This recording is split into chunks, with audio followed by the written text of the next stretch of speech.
All right, it's time to come down to Golden Gate Palms and pick up your Protea cynaroides. If that means nothing to you, then I'm going to call it the King Protea, which it is. This is actually a dwarf form of King Protea. It's not going to get very big, only like 2 or 3 feet tall, but it will still make these amazing, ginormous flowers that are so beautiful. Birds love them, bees love them, everybody loves them.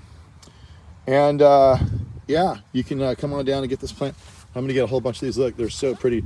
Look at what they look like when they're unopened. Gorgeous. Partially opened. More partially opened. And then, of course, fully open, ready to party, baby. Yeah, so I've got a whole bunch of these down here.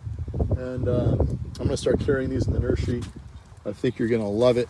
I got to start carrying some more interesting stuff just because, you know, that's my job.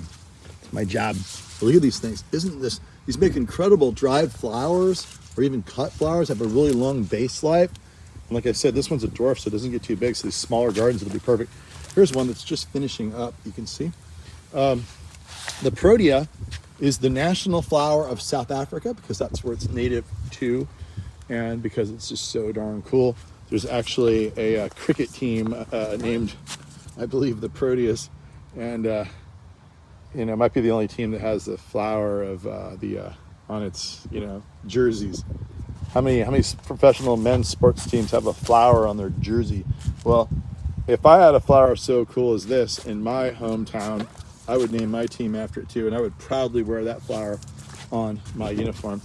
So these are interesting plants. You know, they're really drought tolerant. They don't need a lot of nutrients.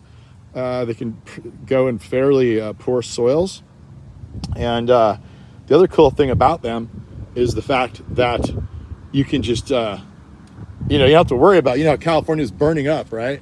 You know, all these wildfires are happening. Well, if you plant this one, it doesn't matter because it'll just sprout right back up. The top will burn and the subterranean trunk will re-sprout up.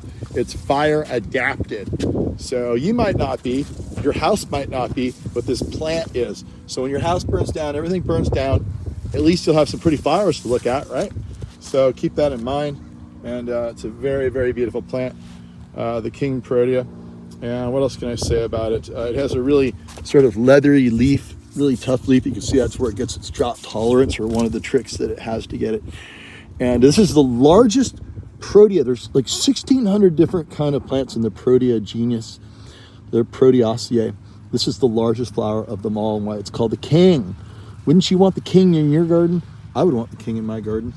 You know, why not just get the best one right off the top?